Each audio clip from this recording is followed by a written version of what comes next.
Hello, thank you everyone for joining in. My name is Luna.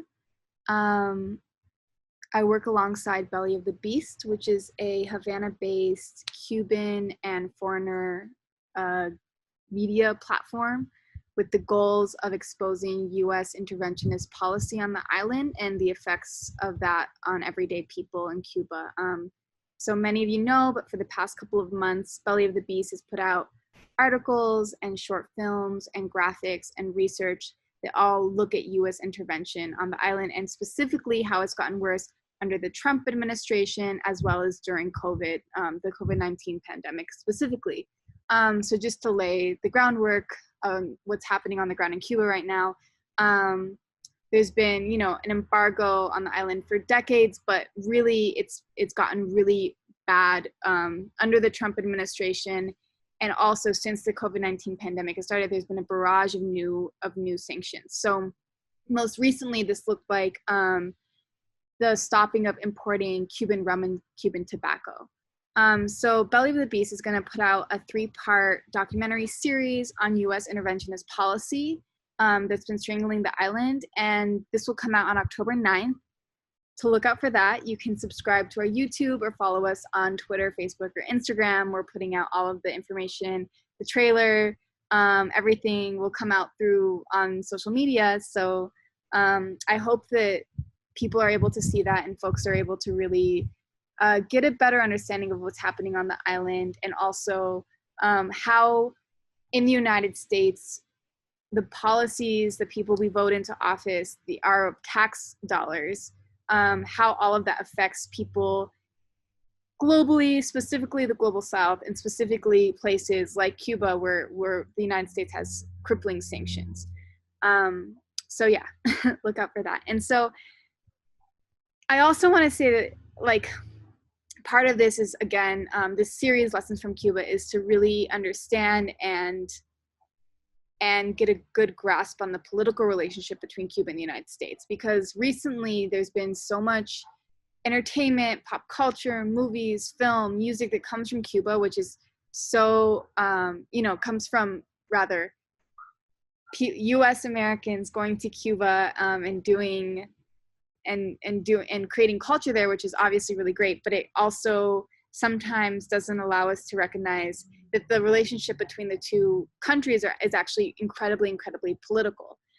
So sometimes, Hollywood wants us to forget that there's actually like a very political relationship between countries and people. And so in order to repoliticize this relationship specifically between Cuba and the United States, I'm excited to introduce Dr. Aisha Cort and Dr. Gerald Horne, who are going to be speaking to this relationship as part 2 of the greater speaker series, Lessons from Cuba.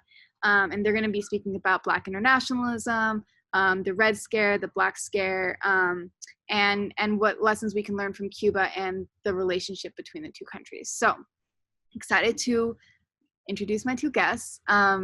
Dr. Gerald Horne, amazing, great thinker, academic, historian, author, truly a giant in the academic world. He's a professor of history and African American studies at the University of Houston. His research has addressed issues of racism in a variety of relations involving labor, politics, civil rights, international relations, and war. He has also written extensively about the film industry, and he's the author of more than 30 books and 100 scholarly articles and reviews. And Dr. Aisha Cort has also traveled extensively to Cuba and is very invested in the island's culture and politics. So she's a first-generation Cuban and Guyanese entrepreneur, scholar, maker, author, and podcast host. I'll put this in more detail. She's Cuban Guyanese American, entrepreneur, scholar, maker, author, podcast host, and she's a full-time lecturer of Spanish at Howard University. So her research focuses on Afro-Latinx and Latinx film, literature, and cultural production, with a specialization in Afro-Cuban cultural production.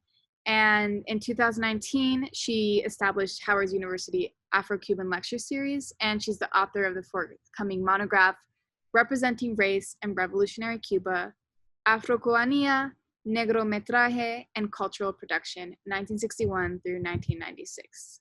So without further ado, I will let Aisha take it away. Good evening, everybody. Good evening, Luna. Hello, Dr. Horne. Thank you guys for being here. Before we jump into it and get deep into this, we are talking about Cuba today and Black radical tradition and the relationship between Cuba and the US. Can you talk to us a little bit about your relationship to Cuba, how you even got into this, because your work is prolific, extensive, just so that the audience knows where you're coming from. Well, I think I first visited Cuba in the 1970s, but that led to my writing an article for this left-leaning journal called Freedom Ways on Black youth in Cuba. It's one of the first articles on Cuba I wrote. Okay. However, I was involved at that time and subsequently in the movement in solidarity with Southern Africa liberation.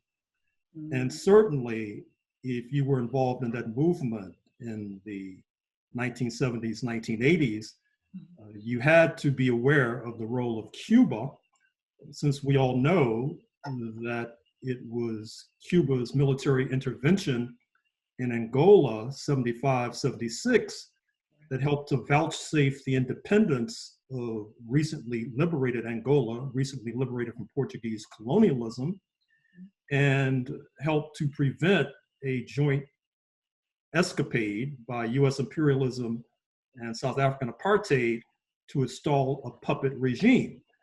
And we also know that it was in the 1980s when the Cuban military defeated the apartheid military at Quito Cunovale in Angola, that was a stunning setback for apartheid, setting the stage for the independence of Namibia in 1990, and ultimately the election of Nelson Mandela in 1994.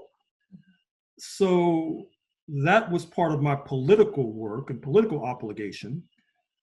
However, I have this long-term intellectual project of looking at the role of US imperialism in various parts of the world, which led me to write a book entitled Race to Revolution, the United States and Cuba during Slavery and Jim Crow, which came out a few years ago. And that book involved not only research in the United States and Cuba, but also in Spain.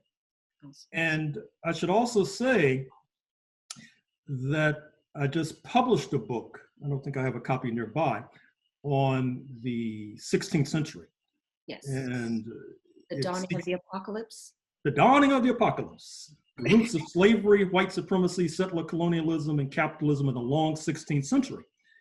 And Cuba plays a role in that book because one of the issues I'm seeking to explain is how was it that colonial Spain had a first mover's advantage. After all, it sponsored the freebooter Christopher Columbus in 1492.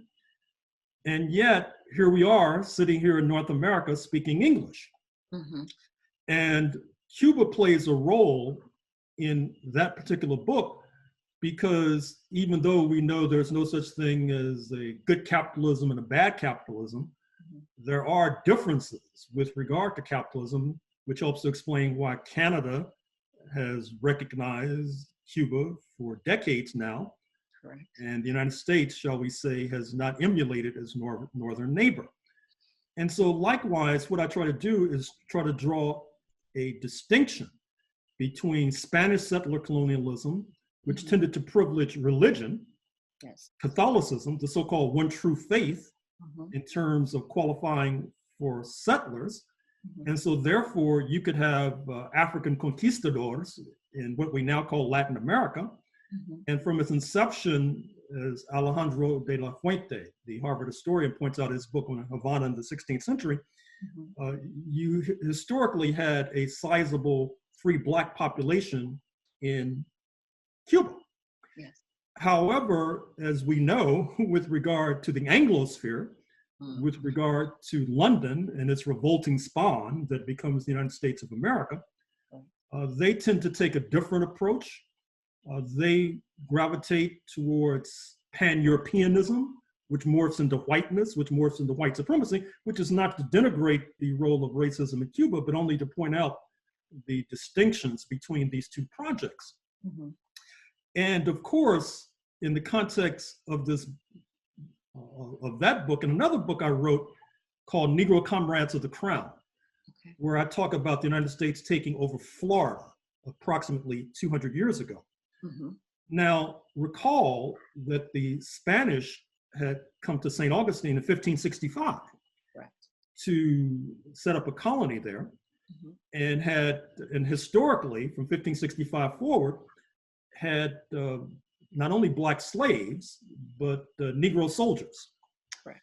When the United States takes over Florida in 1819, 1820, there's a steady flotilla of ships from St. Augustine heading south to Cuba, because they knew what was in store once Uncle Sam the racist took over.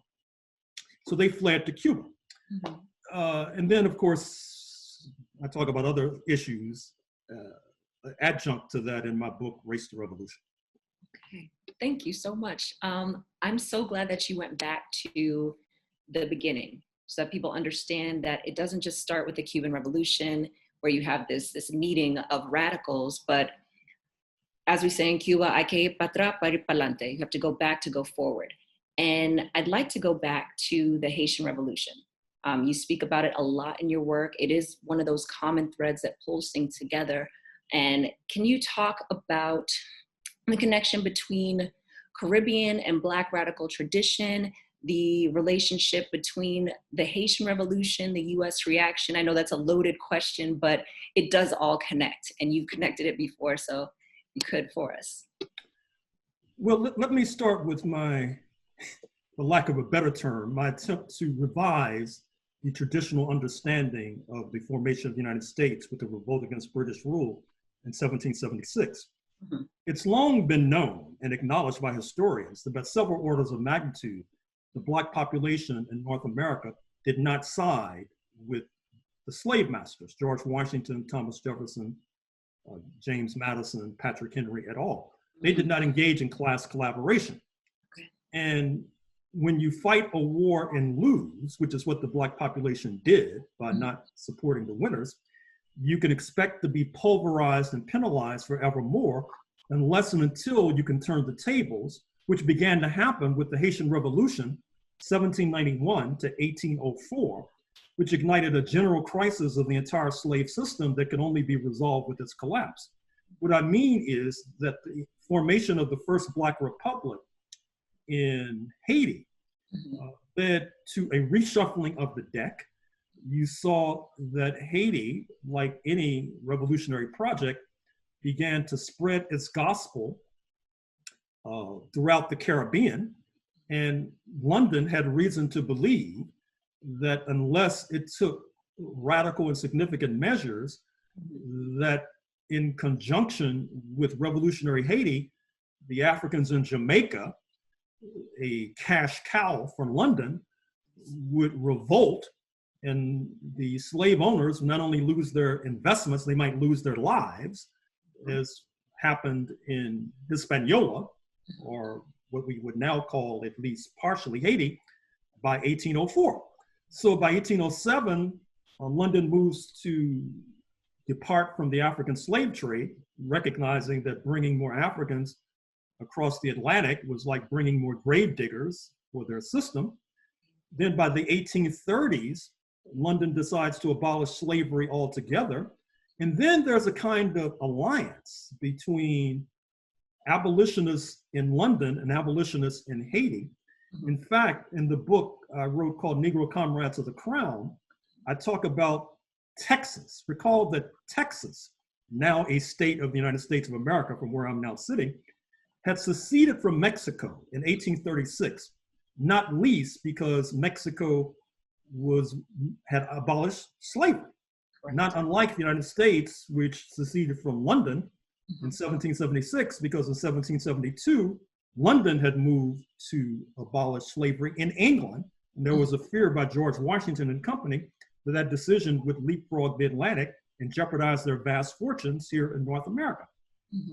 However, independent Texas, when it seceded from Mexico, it was a very weak state. However, it was a slave trading state. In fact, a significant percentage of the Black people in Cuba to this very day were transported across the Atlantic, particularly from Angola, on independent Texas vessels, flying the Lone Star flag of Texas. And the chief U.S. diplomat in Cuba, Nicholas Tris, who was a close relative of Thomas Jefferson, was also a slave trader on the side. That's one of the things I found about the slave trade. These U.S. diplomats, they weren't just conducting business, they also had these side hustles. Yes. Slave traders. Oh my gosh, that I did not know. Yeah, it's in my it's in my book on actually it's in my book on Cuba, and it's also in the Negro Comprehensive Crown book. Okay. But in any case, revolutionary Haiti and abolitionist London were putting pressure on weak Texas. Mm-hmm. And so one of my chapters in the book, Negro Comrades of the Crown, is entitled something like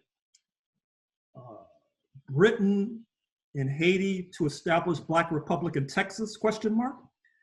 I wish they had. Yeah. This country would have been different. The world would have been different. Yeah. But because of that pressure, Texas crawls into the United States of America in 1845. It couldn't stand up to the Haitians and to the abolitionists in London. Mm-hmm. And of course, it's been part of the United States ever since 1845. Mm-hmm. Now, this is also during a period where you have abolitionist leaders like Frederick Douglass, who is considered one of the leading anti-slavery figures in the United States of the 19th century, and Martin Delany, who, of course, this is something you may want to come in and, he wrote a book about Cuba, a novel. And of course, there was a great interest amongst Black Americans in slavery in Cuba. And I should also say that I'm doing a book on Texas right now, another book on Texas. Okay. And one of the interesting things, I'm sitting here in Houston, Texas, which is named after Sam Houston. Yeah. And typically in the United States, they tell part of the story. And part of the story is that when the slave-owning states in the United States tried to secede from the United States, the third secession, after 1776, 1836, and 1861, Sam Houston opposed the secession. They leave it there. But you know what he wanted to do? He wanted to have the United States take over Cuba. They sponsored William Walker, who was a Yankee freebooter who tried to take over Nicaragua in the 1850s. So the idea, instead of North and South, the United States fighting each other, per Sam Houston, was for North and South to unite and take over the rest of Latin America. Take over Cuba, take over Nicaragua, take over everything. But that's the part they don't tell you in Houston, you see. But of course, that was adamantly opposed by the Black population in the United States of America, by the Black population of Texas, et cetera. And back to you. Thank you. I'm so glad it was opposed because we would be in a different world right now. I want to dig into the Cuban Revolution a bit.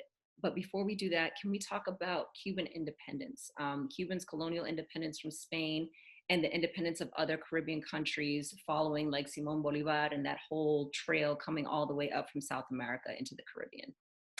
Well, first of all, with regard to what we might call Latin American independence, Haiti plays a critical role. If I had more time and there was not a pandemic, I'd probably travel to Caracas and travel to other South American nations and look for the documentation with regard to the Haitian role in the independence of Venezuela and the independence of a good deal of Latin America, because as noted, the Haitians were trying to spread their revolutionary gospel. And this is what they call enlightened self-interest, because I wrote a book on the Haitian Revolution called Confronting Black Jacobins. And one of the points that I make there is that there is a verb that used to be in the United States English that fortunately has disappeared. and that verb is re-enslave. And so the idea was to re-enslave Haiti. And so Haiti had the idea, well, wait a minute, maybe we should try to make sure that slavery is abolished in the Americas, and there'll be less of an opportunity for us to be re-enslaved. Mm-hmm. And so they had a critical role, as you know, and is oftentimes been talked about with regard to the independence of Venezuela. Mm-hmm. Now, with regard to Cuban independence, of course, during the U.S. Civil War, 1861 to 1865, mm-hmm. Spain was in an anomalous position. Mm-hmm. On the one hand, it was presiding over a slave-owning enterprise in Cuba. Mm-hmm. On the other hand, it had reason to believe that if the slave-owning states of the United States won the Civil War, they would be ousted and the slave-owning states would take over Cuba. Mm-hmm. And they also had reason to believe that if the slave-owning states of the United States lost the Civil War, then the North would put pressure on Cuba as well. So they were in a sort of a no-win position, that whatever, no matter how you sliced it, they feared that they would be ousted. Mm-hmm. And so it's no accident, as the historians like to say, that there is bubbling abolitionism in Cuba following the US Civil War. And it leads, of course, to abolition of slavery by the 1880s, which then gives impetus for Antonio Maceo, who, of course, is a well-known figure in the United States. You have musicians who are named after Antonio Maceo, a former member of the band of the Godfather of Soul, James Brown, who oftentimes shouts his name in the middle of songs that you can still find online. Mm-hmm. And of course, there's the great Jose Marti as well. But what happens is that the tottering Spanish Empire, once again, is in a kind of crisis. Mm-hmm. On the one hand, it's combating the liberation forces in Cuba. Mm-hmm. On the other hand, it recognizes that the United States wants to take over Cuba. So once again, it's just like the US Civil War. It was difficult for Spain to emerge victorious in the 1890s. Mm-hmm. So what happens is that as it appears that the independence forces in Cuba are about to prevail, the United States intervenes, delivers a knockout blow to the Spanish Empire. Of course, Spanish-American War. Exactly, the so-called Spanish-American War, 1898. And of course, in the process, they seize the Philippines, which the Spanish had seized in the 16th century, mm-hmm. Not to mention Puerto Rico. Mm-hmm. And then, of course, the contradiction is, and this is what I'd spent a lot of time in my book discussing, is that after the United States takes over, then they try to establish their apartheid system in Cuba, which does not go down very well. Not at all. Which, of course, leads to conflict. And in fact, I have a new interpretation, which I don't think has received the attention it deserves. You have the spotlight. Let's go. Of the so-called race war of 1912. La Guerra Chiquita. Because what I do, and this is a tip to young historians like yourself and other historians who might be listening. Mm-hmm. In your neighborhood, at the University of Maryland at College Park, there is a gigantic archive of what was called the Cuba Company, which is a US enterprise that controlled a good deal of the economy of Cuba. Okay. And so what I point out in my book is that it's not enough when you talk about the so-called race war in Cuba in 1912 just to look at the Cubans. You have to look at the role of the Cuba Company. Okay. And in terms of how they were trying to stir that up, it's typical US, trying to meddle, create a mess in order to prevail. Mm-hmm. And so anyway, I'll stop at that juncture. Actually, I want to hear something about your project, this question of literature. Yes, so I am trained in literature. That is what my doctorate is in. But one of the things I discovered, as you always do when you fall down the rabbit hole of research, is that literature doesn't exist in a vacuum. Mm-hmm. And really what I was looking at was narrative. and how we tell our stories and cultural production. So from literature, I spun out into film, which spun into music, which spun into visual arts. So I look at cultural production and looking at decades, what happened in the 60s when one avenue was closed and you have to find another route to express yourself, or talk about the experience of Blackness in Cuba. What happens in the 70s when the Padilla Affair takes place. And now we're cracking down on writers, but we're also building up our visual artists' cachet and our claim there by instilling the biennale. I only know it in Spanish, I'm sorry. Biennial, there we go. That's the English. What happens in the 80s with Mariel, where you have another complete shift in just the relationship of the tenets of the Cuban Revolution with the reality, right? The external policies versus what's going on internally, how we are supporting or not supporting, how we are in the 1990s with the special period. What happens when all of a sudden the bate drums that have been outlawed in the 60s and 70s are now commercialized for tourists to come in? What does that mean for us? This is our culture. How can we play this role when film comes back in now as a meaningful and viable route to talk about Blackness, to express Blackness? So that is my project. I'm obsessed with stories, and I love to hear stories and how people talk about themselves and how we put them together with the resources that we have. Does your research deal at all with relationship to Africa? I mean, for example, I haven't investigated, but I've often wondered about the relationship of Cuba to Equatorial Guinea, which of course is a major oil producing nation and also is one of the few Spanish speaking nations on the African continent. Yes. Do you have anything to...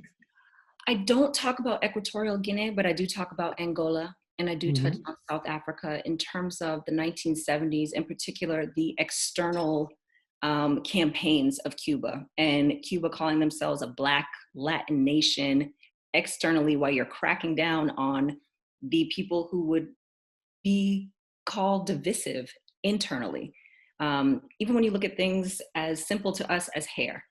So right now I have locks, but I'm Cuban. When I was little, even though my hair was natural, it had to be straightened for special occasions or pulled back a certain way. And that's considered, you are a good revolutionary. Once I went natural and got locks, my grandmother was like, ¿Y esa trencita? ¿Cuándo te la vas a quitar? Those braids, when are you gonna take those braids out? those little things, right? And that was even more so in the 60s and 70s. You had people like Miriam Makeba coming in. You have a lot of Black radicals from the US coming into Cuba with these external ideas of what Black radicalism is. And while externally it's supported by the Cuban government, internally, if you are a Black Cuban trying to emulate that, there was an ultimate clash. That's one of the things I look at in one of the chapters of my book. Just how can you say that you are a Black nation, you're a Black Latin nation, that you are revolutionary, you're putting all these things forth, but internally, to talk about anything that is not Cuban, if you add a qualifier to Cuban, you're not revolutionary. That conflict, which is changing, but it's still very complicated, as we both know, when you talk about contemporary Cuba. There is a Black Cuban movement and a movement to talk about Afro raíces and la experiencia de Afro-Cubanidad, the experience of Black Cubanness, but the reception on the island, I would say, is mixed. It's very mixed. Now, you seem to have a Cuban accent. Did you grow up there? My mom's Cuban, so Spanish is my first language. So going back and forth, I've been going back to Cuba since I was 13, so I'll be 37 this year. So it's been summers in Cuba, very Cuban. And what part? My mom is from Oriente, in Banes, but all my family is in Havana. So I've always been in Havana, Matanzas. Sometimes we go out to Varadero if we got some time to hang out, but Havana del Este. Oh, very good, very good. Yes. So it's very interesting, like, to read your work in those connections, because Cuba doesn't exist in a bubble. US Black radicalism doesn't exist in a bubble. And those dialogues that existed between not just scholars, like we're coming from the ivory tower, but we also do the work, and talking about people who are doing the work on the ground I think those are really, really important connections that people don't always talk about and don't really explore. We just kind of know about them and they're floating in the air, but it's a real thing and it affects everything. Mhm. Well, I should also mention a couple of other points. One, in the interest of full disclosure, I should mention that in my will, half of my estate is going to go to Cuba for the training of African and Caribbean medics to go back to their country with their skills. Secondly, to pick up the historical thread, with the Haitian Revolution, you also had another impact on Cuba in terms of Haiti, because of the gross exploitation of Africans. It had become one of the richest pieces of real estate on planet Earth through the production of sugar. But with the revolution culminating in 1804, you not only see many of the slave owners flee to Cuba, but you also see an exponential growth in the sugar industry in Cuba itself.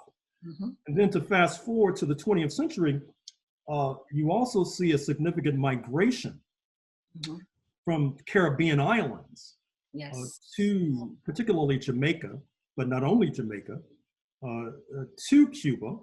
And this is in the context of the Garvey movement, the movement of Marcus Garvey as well. And there's been a lot of scholarship on that. I smile because my grandmother was a Garveyite, and we have those roots from circulatory migration from Panama, Jamaica to Cuba. And I'm sorry, continue. No. And then of course, one of the points that I make in my book, Race to Revolution, is that the United States, Washington was so obsessed with the precursor of today's Communist Party, which had leaders of African descent, many of whom were known in the United States of America because of the back and forth, because of course there's considerable back and forth before 1959 between the island. So Washington is it was typical anti-communist zeal. It's focused like a laser beam on the precursor, pre-1959 precursor of the Communist Party, which has significant amount of Black leadership. And then, of course, I mean, that's all Washington needs to hear. Communists, Black, they're freaking out, of course. But this, in the 1950s, creates an opening for the July 26th movement. That's part of the title of my book, Race to Revolution. I mean, it's playing on those meanings. And of course, it creates this opening, and Washington obviously underestimated the July 26th movement. And I'm sure you're familiar with Fidel Castro coming to the United States, and not only meeting with Malcolm X, but meeting with US Vice President Richard M. Nixon, et cetera. And then with the rupture in relations that comes with the attempted overthrow in the spring of 1961, you see the regime in Cuba, which it had been doing before, making more outreach to the Black American population. The poet once known as Leroy Jones, Mary Baraka, he travels to Cuba in the early 1960s. Eventually, the Black Panther Party, leaders like Huey P. Newton, for example, assume exile in Cuba. And then, of course, there are all these delegations. I mentioned at the top of our conversation that I was part of one in the 1970s. But I would like to see more of that. I don't think that there is enough of that. And obviously, it's difficult right now with the pandemic, difficult right now with the Manhattan Mussolini in office, rupture relations. But we faced more difficult conditions in the past than we have today.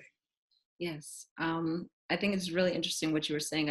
I did jump in a little bit, but that connection that was already existing between Caribbean nations, that solidarity, people who grew up in one country and have families in another, or do their school in Jamaica, but they come back to Cuba and they follow the cane cutting season.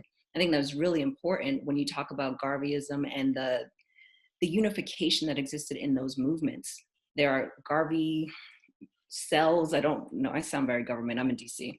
Garbage cells in Cuba, in Jamaica, in Panama, in Antigua, all over the Caribbean, because people are moving and moving together, and whether the language is English or Spanish, the message continues to be translated.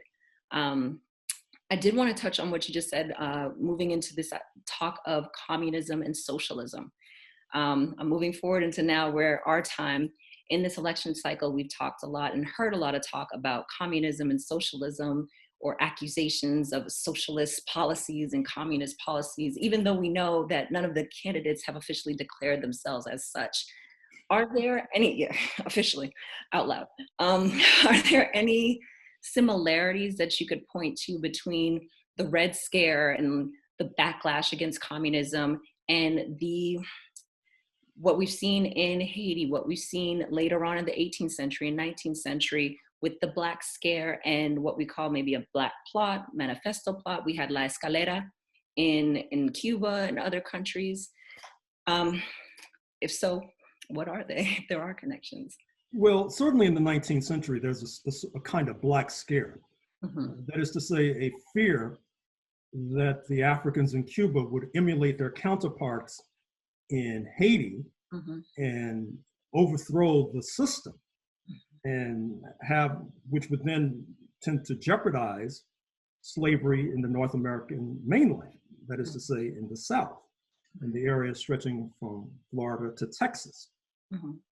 I should also say that the abolition of slavery in the United States in 1865 was one of the largest uncompensated expropriations, seizures of private property in history to that point, and certainly before the Bolshevik Revolution of 1917. And it had manifold manifestations here in the United States. Number one, many people associate, justifiably and understandably, socialism and communism with the seizure of private property. And so there was a very difficult experience, shall we say, in the South when their private property was taken. Keep in mind that in the 1860s, the largest investment of all in the United States was the investment in the bodies of enslaved Africans. Correct. And in one fell swoop, that was liquidated. And at the same time, the former property was then, at least theoretically, given political rights, given the right to run for office, et cetera. Obviously, it creates a very inflammatory, combustible situation that leads to the rise of terrorism against the Black population and overthrow of Black governments, lynchings, the rise of the Ku Klux Klan, et cetera. And so that particular mentality was then transported to Cuba, particularly when the precursor of the Cuban Communist Party, as noted, had Black leadership. And so this helps to inject a certain kind of fear and loathing of that political party. And it also helps us to understand how even today, one of the most vitriolic, inflammatory charges you can make it to a US politician is that you're a socialist. Yeah. Because that helps to evoke memories of what happened in the South when families' fortunes were wiped out. People were rich and they became poor. It was a very traumatizing experience for many. And so I think this is the connection between the Black Scare and the Red Scare, the connection between slavery and socialism. Thank you. It's so interesting though, even when people talk about socialism, and it's like, do you not understand how many of our policies work in the US? The New Deal is socialist. I was raised in Massachusetts. We had universal health care in Massachusetts. That's socialist. That is socialism. And it worked really well for a lot of people who got benefits that they hadn't been getting before. Even the New Deal, which pulled America out of its depression, it's not all bad. It's not all bad. A capitalist form of walking on the sidewalk would be every 15 seconds, you'd have to put a quarter in a machine, like a toll, to walk on the sidewalk, for example. Yeah. So thank goodness for socialist sidewalks. Yeah. But I should also say that the impact of socialism had a positive impact on the United States of America. Francis Fukuyama, who is a conservative scholar at Stanford, after the collapse of the Soviet Union, he wrote this book, The End of History, where he argued that with the collapse of the Soviet Union, neoliberalism had won, nothing more to argue about, nothing more to debate about.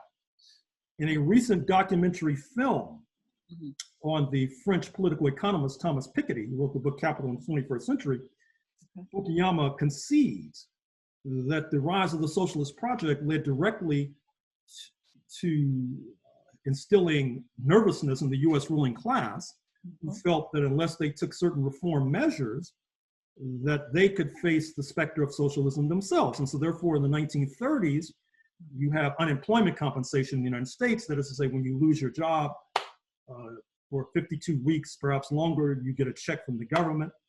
Social Security, whereby at the age of 65, more or less, you get a check from the government. Although, of course, now the US ruling elite sees all that money in that pot and wants to put its grubby little paws on that pot of money. And then I should also say, with regard to the retreat of US apartheid, that Washington found it difficult to compete for hearts and minds in the ideological contestation with the socialist camp, as long as people of color in this country were treated so atrociously. So this creates external pressure for Washington to back away somewhat from US apartheid. And that helps to explain why, I'm here as a professor and you're able to go to Yale and Emory, for example, because of this external pressure.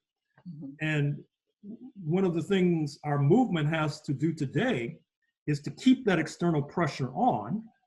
And one way we can keep it on is helping to give a boost to the International Criminal Court, which is investigating US rulers for war crimes, not only in Afghanistan, but in Yemen. And also encouraging our friends in Latin America, such as in Argentina, for example, which has a bone to pick with the United States, to invoke universal jurisdiction. That is to say, just because a crime did not take place on Argentine territory, that does not prevent the Argentine authorities from making indictments against these US leaders. That's the kind of pressure we need to place on these US leaders. Have them go to bed and having nightmares about waking up in an orange jumpsuit, perhaps even in Guantanamo, that's then reverted to Cuban rule. Yeah, that, I agree. And on that note, I had a question about your term that you use, the rear base. You have referred to Cuba as our rear base. Can you explain how you use that term?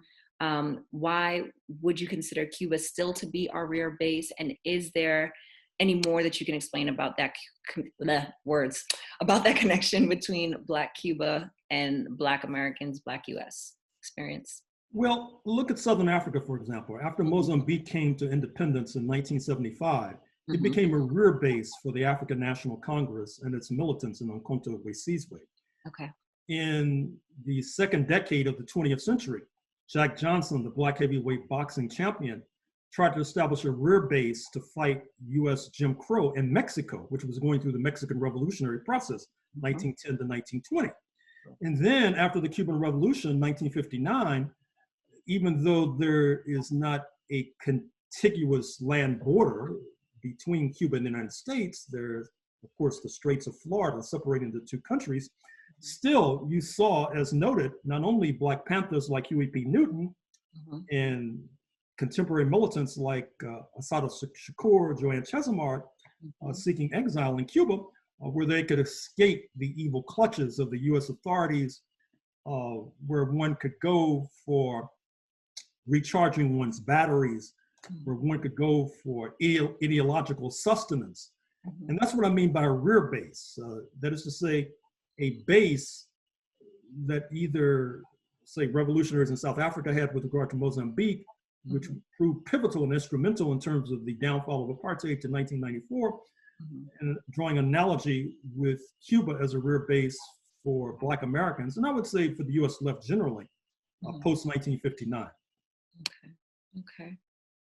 Interesting. I want to bring it back to today in our contemporary space. We are currently in the midst of national and international racial uprising, and many Blacks, especially in the US, are starting to look outside of the US and outside the confines of what it means to be Black in the US. Where do you see the future of Black internationalism? Well, it better be good, otherwise we're in trouble. Yeah. Because, particularly what I mean in the United States, we're in trouble.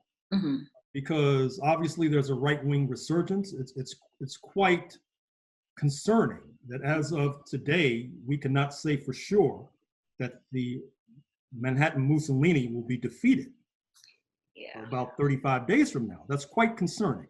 Yes. And already we hear schemes and plots about his trying to preserve his term in office, even if he loses by any measure on November 3rd. And if that happens, given the strength of these neo-Nazi forces like the Proud Boys, the Boogaloo Boys, Patriot Prayer, QAnon, etc., we have more than a whiff of fascism in this country that has a mass base, I'm afraid to say.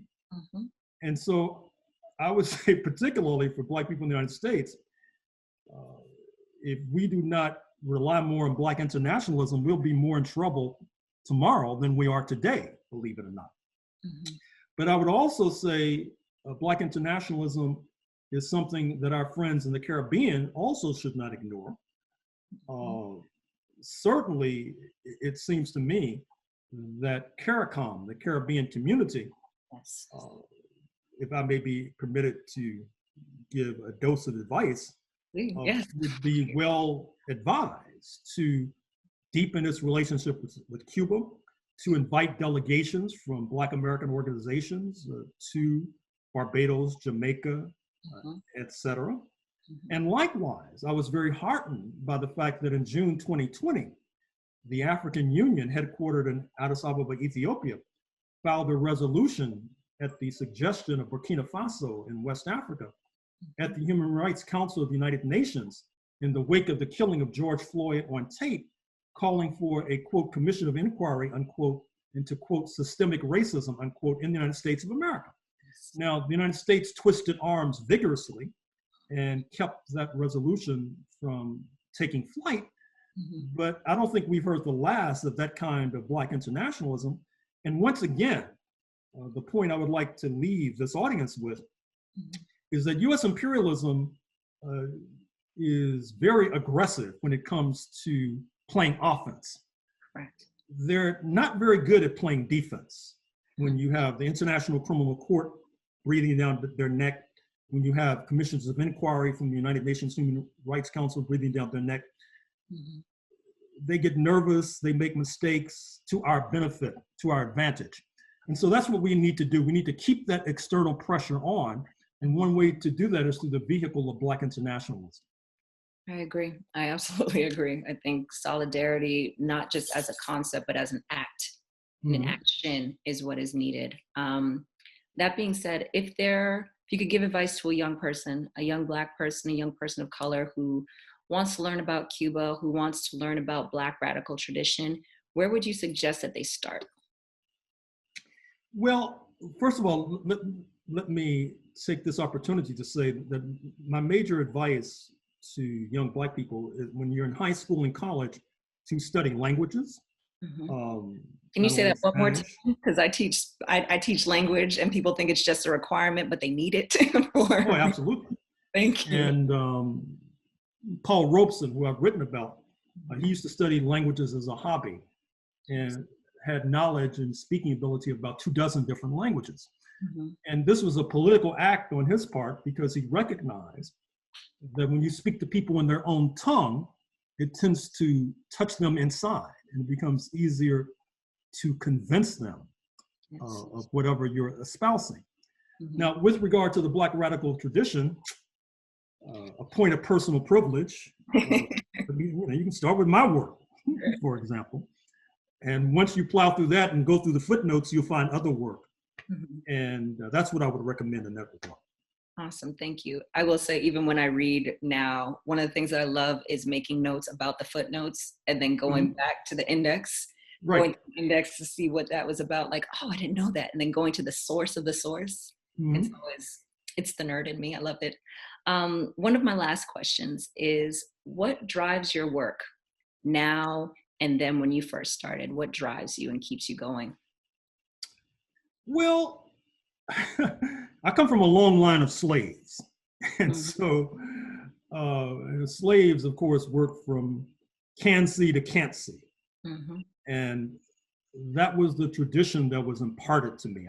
I was a child laborer. I started off in St. Louis, Missouri, in the Jim Crow era, as a 6 or 7 year old selling newspapers. Wow. And that's when I began to read newspapers, which is still my daily habit, except I read more newspapers now than I did when I was much younger. And then that led me into books. And so I would say that hard work, clean living, and also a passion for justice, obviously, a passion for equality, a passion for change, a passion for radical change.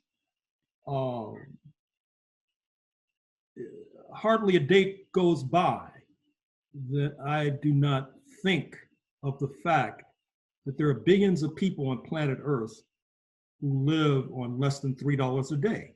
And that may be an exaggeration, saying 3. I could just as well say 2. Yeah, 2. So that keeps me going because I know that can change. And I know that I'm part of a chain of change, that it's not just me. I'm linked in a chain to people all over the world, people all over this country. And therefore that gives me sustenance and strength to carry on. Awesome. Thank you so much. This is my last question. I have tons more. We can keep going, but we're almost at an hour. But is there anything else that we should know that you'd like to add? Gems, jewels, you've been dropping gems this whole conversation. I really hope everybody who's listening that you have been taking notes and that you are keeping tab on everything that Dr. Horne has shared. I'm going to give it to you, the last word. Well, only that, like many people, I'm very concerned about the dangers of war. The dangers of war between the United States and Iran, the dangers of war between the United States and Russia, the danger of war between the United States and China, the danger of war between the United States and Venezuela. It's quite concerning. And obviously, if any of those situations emerge, it could have negative impact on the Pearl of the Antilles, speaking of Cuba.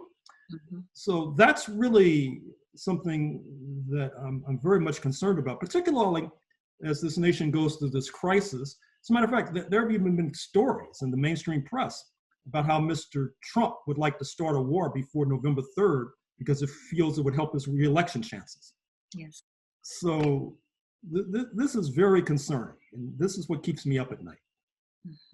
No, I absolutely agree, especially with the Cuban background. I haven't seen my family since March because I was there like 2 days before the country shut down with coronavirus, and we're sending messages back and forth, and it looks like they're opening, but then there are more sanctions, and it looks like it's opening, and Cuba's like, we're not letting anybody in because we're handling our situation over here. But as this ramps up and we get closer and closer to the election, there are more and more just kind of cheap shots being taken at Cuba under the guise of, oh, we want to support the Venezuelan people, or we want to support the Cuban people. And that's not really what's happening. It's very, very troubling isn't the word. It churns in my stomach, if that makes sense. Thinking about what my mother left, what my grandmother left, even my father leaving Guyana in the 1970s. And to kind of see it, people trying to reinstate that or manipulate that, it drives my work, I will say that. It drives my work, and why it's necessary to tell our stories, to own our stories, to have these conversations. between younger scholars, older scholars who are more established, and continue to bring new people in, fresh blood in with new perspectives, new ideas. Maybe you're not just American, but you did a study abroad somewhere and you realize, hey, I really like this, but you are bringing a different perspective to this whole idea of Black internationalism, of solidarity, and even how we have conceived it by what we know and what we've been taught and what we've read and what we've written. I learn something new from my students all the time, as I'm sure you do, every semester. They bring new perspective, new eyes to things that I've used for 2 semesters, or just a movie that I show that I really love, and I may love it, but they see it from a completely different view based on where they're coming from. Hear, hear, hear, hear. Well, that's all from me. Thank you, Aisha, Aisha, muchísimas gracias. Te estoy súper agradecida, and I have to say it in Spanish because I don't even know how to describe it in English. This, I feel so full. Thank you, Luna, for putting this together. Thank you, Dr. Horne. Thank you. For the wisdom, for the words of inspiration, Dr. Horne, for your deep knowledge, and Aisha, of course, for everything that you both have brought. I wanted to leave with wrapping up the discussion, but I think that something you said, Black internationalism needs to be good. It better be good or else we're in trouble. I think that that's really important, and I hope that we all just remember that in the coming days, months, years, and yeah, thank you both so much. Thank you. Keep me posted about what's going on. Absolutely.